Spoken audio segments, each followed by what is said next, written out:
Teman-teman, kita masuk ke dalam materi teknik audit berbasis ataupun dengan menggunakan bantuan dari Microsoft Excel. Nah, untuk sesi ini memang agak berbeda dengan sesi sebelumnya karena eh, agak sulit untuk menggambarkan dalam bentuk teori. Sehingga di sini saya sajikan video di mana ada beberapa alat bantu Excel yang bisa kita jadikan ataupun kita bisa jadikan eh, apa alat bantu di dalam melakukan pengolahan data, terutama nanti kaitannya dengan audit. Jadi ini pengantar yang sebetulnya pengantar yang sangat standar sekali, tapi mari kita coba beberapa tools yang bisa kita manfaatkan di dalam Excel itu sendiri. Nah, jadi untuk materi ataupun pembahasan kali ini kita akan melakukan sedikit terkait dengan perhitungan dasar ya yang terdiri dari minimum, maksimum, standar deviasi dan rata-rata. Kemudian ada bagaimana caranya kalau nanti kita mau men-trace rumus karena rumus bisa jadi terdiri dari beberapa formula sehingga kita harus men-trace rumus ya. Nah, itu nanti kita lihat bagaimana caranya. Kemudian kita menggunakan pivot table. Pivot table ini adalah dalam audit sangat diperlukan sekali. Kenapa perlu diperlukan pivot table? Karena data di dalam audit itu biasanya jumlahnya sangat banyak sekali. Nah, data yang banyak sekali ini biasanya kita akan melakukan suatu penyaringan data ataupun kita akan mengelompokkan data. Nah, apabila manual datanya terdiri dari 50 transaksi, mungkin itu hal yang mudah. Tetapi pada saat data tersebut terdiri dari ratusan atau bahkan ribuan transaksi dalam satu tahun, maka kita akan mengalami kesulitan. Berikutnya ada transpose row into Excel. Jadi bagaimana cara kita merubah data-data kita yang tadinya berderet ke kanan berupa row, kemudian harus kita ubah menjadi tabel ataupun menjadi kolom. Ya. Kemudian berikutnya adalah mengunci tampilan judul, kolom atau baris. Kemudian kita melakukan sort atas data. Biasanya kita mau menginginkan jumlah yang terbesar paling atas atau jumlah yang terkecil paling atas. Ya. Kemudian yang terakhir adalah untuk tahap terakhir adalah kita akan melakukan penguncian Excel kita karena data di dalam data akuntansi sifatnya adalah seharusnya data yang tidak bisa dilakukan perubahan, sehingga nanti kita akan melihat bagaimana caranya untuk mengunci file Excel kita setelah kita lakukan perhitungan-perhitungan supaya tidak bisa diakses oleh unit lain. Ya. Bisa diakses tapi dengan menggunakan password yang sudah ditentukan. Ya. Baik, sekarang kita mau melakukan penghitungan dasar dulu, ya, minimum maksimum. Nah, jadi ini data penjualan sebetulnya nanti akan disampaikan di Google Classroom untuk data mentahnya. Nanti Anda silakan bisa mendownload data tersebut, ya. Nah, menu yang paling standar pertama itu adalah apabila kita mau melakukan nilai minimum, ya. Jadi katakanlah kita punya unit sold di sini, unit yang terjual di kolom E, ya.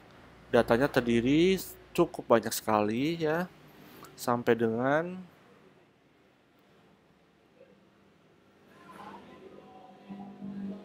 ya, sampai dengan 700 data, ya. Karena ada tabel di atas sana. Sekarang bagaimana kalau kita mau melihat sebetulnya penjualan unit penjualan yang paling sedikit itu berada di jumlah berapa, ya.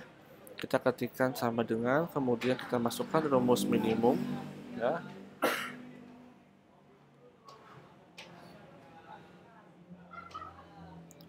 Kita bikin range sampai ke atas ya, untuk mengetahui nilai minimum ini ada pada unit penjualan berapa, ya.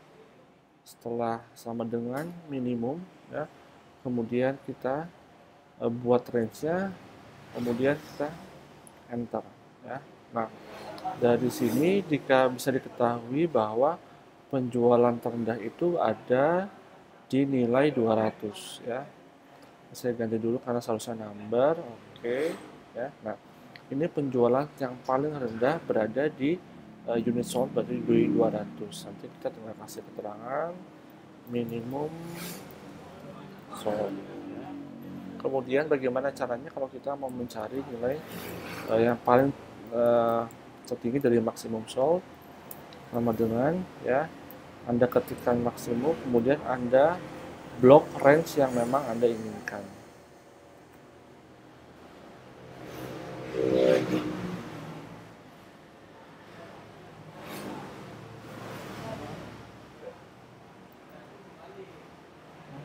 Nah, dari sini diketahui bahwa unit yang terjual paling banyak itu berada di 4.492,50 ya.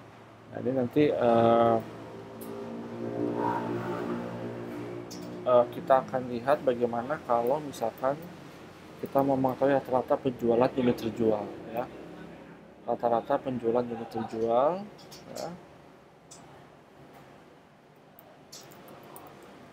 Average ya, rumusnya boleh diketikkan average dulu, kemudian kita butuhkan range sekarang ya. Rata-rata kita masukkan rata-rata penjualannya ya. Rata-rata penjualannya ini range untuk average ataupun nilai rata-rata ya. Kita boleh dilanjutkan sampai bawah ya. Untuk sementara kita stop sampai di sini. Kita akan berikan kurung tutup. Nah, nanti kita akan ketahui rata-rata di sini ya. Jadi average salt kita bisa ketahui di sini ya. Nah, ini minimal Anda menguasai dari minimum, maksimum maupun nilai rata-rata menghitung suatu deret angka dalam satu kolom ya. Nah, yang berikutnya adalah kita coba membahas sekarang men-trace rumus ya. Nah, jadi men-trace rumus ini katakanlah kita mau mengalihkan antara minimum dan maksimum ya. Minimum, maksimum dan nilai rata-rata ya. Jadi misalkan kita mau membuat perkalian minimum, maksimum dan average ya. Nah, Anda akan menuliskan seperti ini sama dengan ya, minimum untuk kali kita gunakan tanda bintang, kemudian dikali lagi dengan maksimum, dikali lagi dengan average salt ya. Nah, memang caranya yang paling mudah adalah Anda bisa menggunakan Fn F2 ya, ataupun F2 mungkin di dalam komputer Anda ya. Nah, untuk mengetahui rumus dari rumus yang digunakan di dalam perhitungan perkalian ini ya. Nah, akan tetapi ada cara lain untuk mengetahui urutannya, yaitu dengan menggunakan menu dari formula ya. Dari formula ini kita klik menu trace dependent ya. Nah, trace dependent ini adalah the trace dependent di sini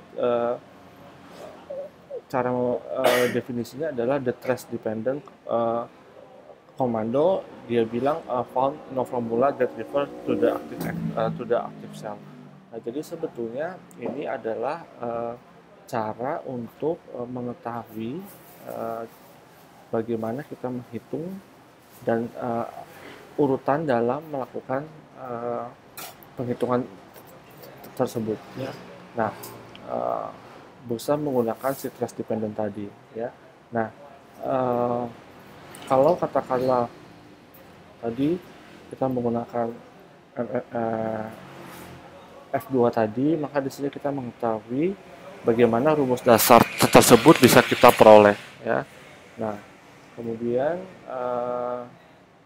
setelah menghitung ya, kemudian perlu diperhatikan bahwa misalkan menggunakan rumus yang sama ya, akan tetapi ini akan menjadi berbeda perhitungannya pada saat misalkan minimum salt ya, minimum salt dikali dengan maksimum salt, kemudian dikali dengan average salt ya. Nah, ini adalah salah satu contoh. eh, ini adalah salah satu contoh. Ini adalah salah satu contoh perkalian minimum, maksimum, dan average, ya. Apabila katakanlah kita mau mengalihkan, baik menggunakan tanda kurung ataupun tidak tanda kurung harus diperhatikan, ya, karena bisa jadi perhitungannya bisa menjadi berbeda, ya. Akan tetapi karena ini perhitungan yang sederhana, tidak ada penambahan, tidak ada pengurangan, maka ini menjadi sama hasilnya, ya. Nah, kemudian misalkan saya ambil contoh, kemudian perkalian minimum maksimum average ditambahkan dengan minimum, ya, sama dengan minimum, ya. Jadi ini ada minimum dikali maksimum dikali average ditambahkan dengan minimum, ya. Nah, ini menjadi seperti ini, ya. Cara yang berikutnya bisa kita lakukan, hati-hati cara menghitungnya, bisa minimum dikali dengan maksimum dikali dengan average, ya, ditambah dengan minimum, ya. Nah, ini menghasilkan angka yang berbeda, ya. Padahal ujungnya adalah menambah minimum, tapi perkaliannya bisa hasilnya bisa berbeda. Jadi hati-hati di dalam melakukan penghitungan. Efek dari tanda kurung itu bisa menyebabkan hasil yang berbeda, ya. Nah, berikutnya setelah trace rumus kita menggunakan apa namanya pivot table. Nah, jadi sebetulnya pivot table itu adalah, ini saya kembalikan dulu ke dalam bentuk normalnya. Tampilan data ini sebetulnya kalau tanpa filter seperti ini. Nah, jadi tadi menunya ada di data, filter, ya. Nah, untuk jadi ini tampilan dari judul biasa, ya, judul biasa. Tapi pada saat tampilannya menjadi judul biasa seperti ini, ya, pada saat kita mau mencari bagaimana cara misalkan mencari penjualan yang berasal dari negara Kanada saja, ya, maka kita akan cukup sulit mencari penjualan dari negara Kanada saja. Nah, salah satu yang bisa dipakai adalah menggunakan pivot table. Pivot table itu tadi menunya di data, kemudian kita klik filter. Nah, cirinya kalau Anda membuka Excel dan sudah dalam bentuk pivot table, maka ada tanda panah di setiap kolomnya, ya. Kolom ini akan menyaring data-data yang akan kita butuhkan, ya. Jadi kalau nanti kita klik, misalkan kita membutuhkan negara penjualan dari Kanada saja, ya, maka jangan di select all, kita ambil Kanada saja, ya. Nah, dari sini, ya, kalau Anda perhatikan, ya, ini sudah akan menyaring penjualan-penjualan dari negara Kanada saja. Ya, ini sangat memudahkan sekali apabila data kita mencapai 700 ataupun ribuan data. Ya. Kemudian kalau katakanlah kita mau membuat dua indikator, Pak, saya mau menampilkan negara Kanada dan Prancis di dalam Excel saya. Bagaimana caranya? Maka tadi pada saat kita mengklik Kanada, maka kita tambahkan juga dengan mengklik negara Prancis, ya. Dari sini maka tampilannya setelah Anda lihat country ini Kanada dan Prancis, ini menunjukkan data-data penjualan dari belasan negara Kanada dan Prancis, ya. Nah, kita kembalikan lagi sama misalkan dengan produk. Ya, produk di sini banyak, ada pasir, Montana, Caretara, ya. Kalau katakanlah ini produknya sedikit, maka ini hal yang mudah. Tapi apabila produk tersebut menjadi cukup banyak, nah Anda klik lagi tadi sudah filter di sini, ya. Kemudian Anda klik ambil produk yang Anda mau di sini. Kriterianya sudah ada di sini, ya. Nah, kriteria ini nanti yang akan menjadi alat bantu Anda untuk menyaring ataupun melakukan pengklasifikasian data ya. Anda bisa bayangkan data transaksi, data supplier, misalkan Anda mencari data supplier PT ABCD ya. PT ABCD menjadi supplier langganan sebuah perusahaan selama 1 tahun itu, dan dia melakukan transaksi sebanyak 200 kali ya, dan itu menjadi sangat sulit sekali untuk mengelompokkan PT ABCD tadi ya, maka bisa menggunakan pivot table ya. Nah, kemudian kita juga akan sedikit mempelajari bagaimana kalau misalkan Anda memiliki data dalam bentuk row. Katakanlah Anda salah melakukan inputan data ya. Misalkan Anda menuliskan nama Doni ya. Kemudian alamatnya di Jalan Benua, Kelurahan Cipayung, seperti itu ya.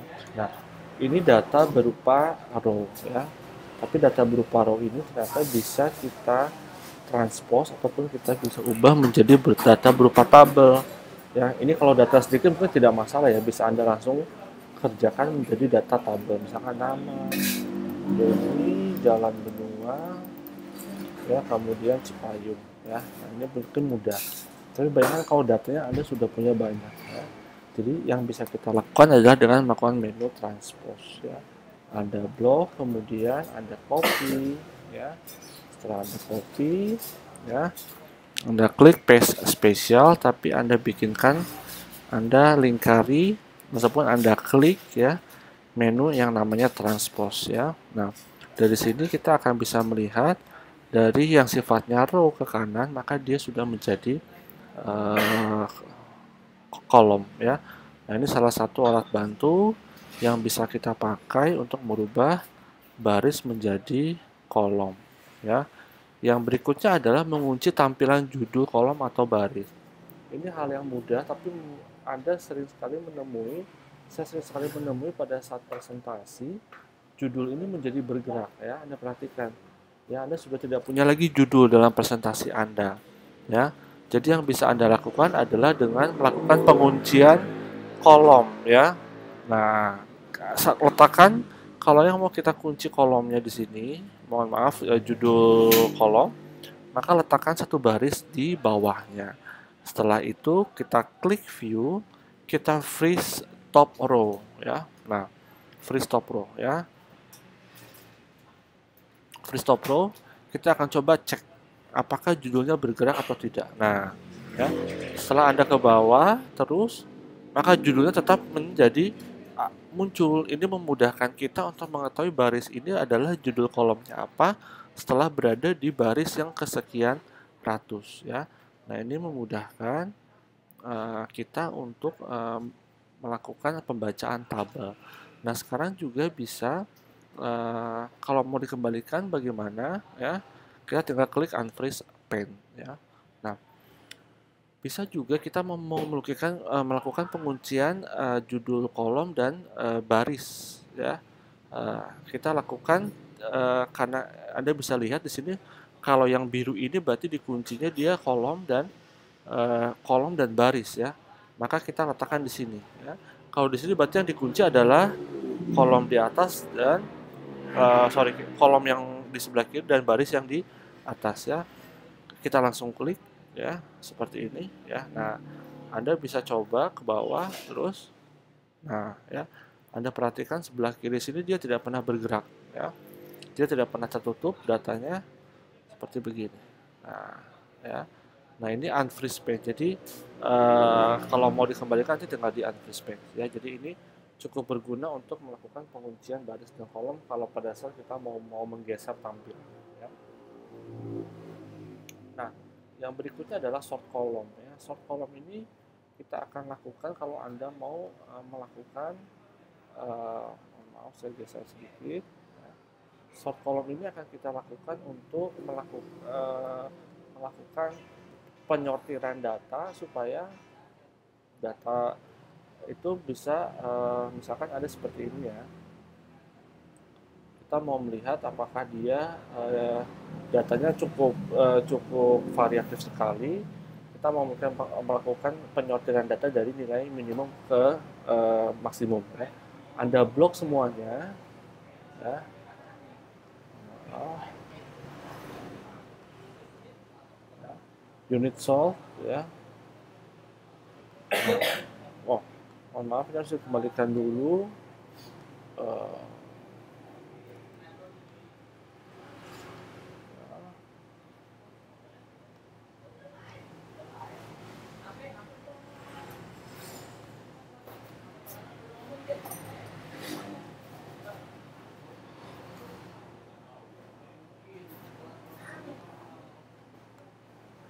Nah, ini kita coba melakukan uh, custom sort, ya. Nah, di sini misalkan kita tadi misalkan dengan menggunakan alat bantu, ya. Saya kembalikan lagi. Nah, filter tadi, misalkan unit salt, ya. Unit salt ini kita akan coba, selain kita tadi mau mencari tadi ya, mau mencari angka-angka yang kita inginkan, kita juga bisa mensort dari ascending to descending, ya. Anda perhatikan dari A ke Z. Kalau dari A ke Z atau Z ke A, ya. Nah, ini bisa kita balik, ya, unit salt nih, ya. Ascendingnya 200, ya, dari terkecil sampai terbesar dari huruf A sampai Z, ya. Tapi kalau descending dia dari paling besar menjadi paling kecil, ya. Nah, ini ascending dan descending, ya. Nah, jadi kalau katakan diminta oleh atasannya, tolong di sort data penjualan berapa yang paling kecil. Ya, Anda jangan mencari manual, tapi Anda, ya, aktifkan filternya. Saya ulangi caranya, aktifkan filternya atau pivot table, kemudian Anda klik sebelah kanan, ya. Anda lakukan sort ascending, ya. Ya. Ini salah satu cara untuk mensort data from smallest to largest, ya. Nah, satu lagi sebagai penutup, data dalam laporan keuangan itu tidak boleh diotak-atik sebetulnya, ya. Sehingga Anda bisa memanfaatkan menu, ya, review di sini, ya. Kemudian ada protect sheet, ya. Protect sheet ini adalah untuk melakukan penguncian sel agar tidak bisa dilakukan perubahan data, ya. Password operasionalnya Anda boleh coba 123456, verify 123456, ya. Nah, ini Anda tidak allow user of this sheet to, ya. Dia cuma bisa select sama select unlock, ya. Dia tidak bisa melakukan format, dia tidak masuk insert kolom, artinya dia tidak bisa melakukan apapun, ya. Oke, ya. Nah, setelah oke, ya. Nah, Anda lihat pada saat saya mau melakukan perubahan, ya, muncul, ya. The cell or chart you are trying to change is protected and therefore read only, ya. Ini bagaimana caranya Anda melakukan proteksi. Jadi tadi menunya ada di review, ya, ada di uh, unprotected. Ini saya kembalikan dulu 123456, ya, dia menjadi protected, ya. Jadi nanti bisa Anda manfaatkan untuk melakukan penguncian atas informasi data Excel Anda, sehingga sekalipun Anda menggunakan manually Excel tapi masih tetap angkanya tetap bisa reliable ataupun tidak bisa diotak-atik oleh pihak yang tidak Anda inginkan, ya. Baik, itu adalah akhir dari pertemuan untuk membahas teknik dasar sekali untuk melakukan audit dengan alat bantu Microsoft Excel, ya. Terima kasih dan selamat siang.